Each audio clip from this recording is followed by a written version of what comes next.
Thank you, Governor. And our final panelist question comes from Ryan from the Software Association of Oregon. You get one more question. Your question goes to Governor Kitzhaber first. Great. This question refers to the education system feeding into the business community. Preparing Oregon's high school graduates for the workforce is critical to the long-term economic stability of our state. So it almost goes without saying that a strong higher education system is a major consideration for businesses that want to start, grow, or move their operations to Oregon. What do you see as the highest priority for supporting higher education in our state, and what are your plans to achieve this?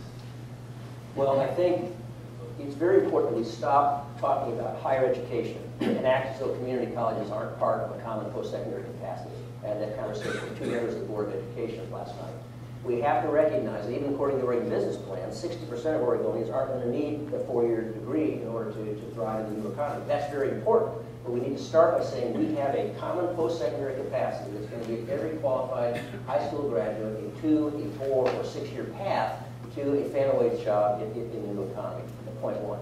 Point two, we need to change the way we budget for higher education, which I alluded to earlier. And third, I think we need to provide some operational flexibility for our universities, because the governance structure we have today was built when the state funded 70% of higher education, and they were essentially a state agency. So I'm recommending essentially creating a post-secondary coordinating board that would replace the Board of Higher Education and would include community colleges to essentially focus on that post-secondary capacity that's so important. And finally, there's no substitute, obviously, for funding. So getting Oregon back to work and finding a long-term investment strategy for education, including post-secondary education, has to be a key element. But there are some things we can do right now to reframe the debate and to leverage capacity and opportunities we have within the existing system that we should certainly take advantage of. Thank you, Governor Kitzhaber. Secretary Bradbury. I want to pick up where John left off, because I think that one of the really critical issues we have in higher education, both community colleges and higher ed, is adequate state funding.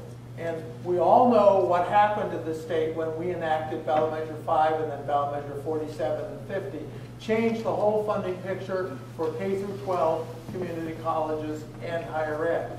Today, average tuition, or 2 years ago, the average tuition in a community college is $3,870 a year. 10 years before that, or 1977, the average tuition at a community college was $387. The goal of community colleges was to provide education up to grade 14 without having to spend a whole lot of money. And it was basically half paid for by the general fund and half paid for by property taxes. Obviously, ballot measure 5 changed all that. Look at higher education. Right now, 6% of the total student cost at our public universities is paid for by the state general fund. Now, like Don said, it used to be 70%. We're now at 6%. It's sort of like, can you really call them public universities? So I think we really have a fundamental crisis in the funding of education, both young people, K through 12 and pre-kindergarten, but also workforce and community colleges and folks that need greater education and higher ed. Thank you both to Secretary Bradbury and Governor Kitzhaber for your responses to our panelists' questions, and thank you to our panelists. And now to a couple of questions from our audience. We received a number of great questions from the audience members, and unfortunately we don't have time to ask all of them, but we picked a couple of top picks. And again, you have 1.5 minutes to answer the question. And Governor Kitzhaber, you'll get the first crack at the first question, and then Secretary Bradbury. Here is the question. A few years back, Oregon's Economic Development Department did a statewide inventory of basic non-transportation infrastructure needs.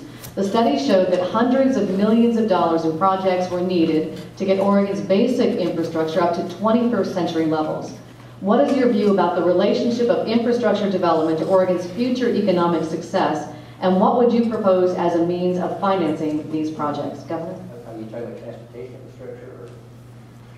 Well, it said, the question said non-transportation infrastructure needs. So we're talking about water systems and sewer systems? Okay, I'm just trying to clarify that. I'll look to Megan, yes? Okay. Well, I think there's a huge opportunity, again, embedded in the energy conservation arena for financing those kinds of retrofits. I was talking to someone the other day about retrofitting, actually I think it was Mark, about retrofitting a commercial building here in Portland, and during the retrofit putting in a cistern in the bottom that actually collected rainwater in the winter that could then be used and recirculated. So I think there's some huge opportunities given the fact that water in particular is going to become an increasingly scarce commodity and a limiting factor for both economic development and urban growth. The sewer systems is, I think, a little bit more tricky. I do think there are opportunities in the state revolving fund, which federal resources come in to help states finance water quality and sewer systems that we should certainly attempt to recapitalize. I do want to say just something about transportation infrastructure, because that is another big piece of this, although it wasn't directly part of the question. I do think we have to rethink the gas tax as a fundamental tool for financing transportation infrastructure in the state of Oregon. And as cars become more efficient, as we get more people out of the cars into mass transit, it's going to become an increasingly shrinking resource to fund basic transportation infrastructure. So I think one of the conversations we've got to have in Oregon is a broader discussion about financing infrastructure long term and thinking outside the box of new revenue sources for this infrastructure on which really our economic and really civic success. Thank you, Governor. And Secretary Bradbury. So I just want to say that one of the key issues with infrastructure development is a system that Oregon has already put in place. It's called our land use planning system. I am a huge, strong supporter of strong land use planning to make sure that we effectively contain urban growth and see that it grows in a very logical and sensible way. And that's a way that you can really control, not eliminate by any means, but control your infrastructure costs, because you're basically extending services in a very logical way. So I am a huge supporter of this state's land use system, and I really believe that the urban growth boundaries we have are very, very appropriate. I'd also say that we're really going to need to figure out, in terms of transportation, we're going to need to figure out some other way to pay for transportation, because our current system is based on the gas tax, which is clearly a diminishing resource as more and more people drive Priuses and the like. Thank you, Secretary. And Secretary Bradbury, you're up first for the final question, and it's a short one. What's the last significant issue that you changed your mind about? Well, that's an interesting Isn't that a good question? I thought so too. What's the last significant issue I changed my mind about? I'm sure there's a lot. Actually, I would say, this is kind of a funny one to say, but when John and I had our last debate, I had a tough question to ask him. And I really went through I didn't want to ask it, I did want to ask it, I didn't want to ask it, and I finally asked it. And I don't want to get into the question right now, that's not the reason I say this. But it's really an interesting process as you campaign to really figure out what makes sense to say and what doesn't make sense to say. And that was really my last change of decision. Was I sort of originally was sort of not sure about it, and I decided to ask it. And that would be an example of changing my mind and going forward. Thank you, Governor. More of a coward guy.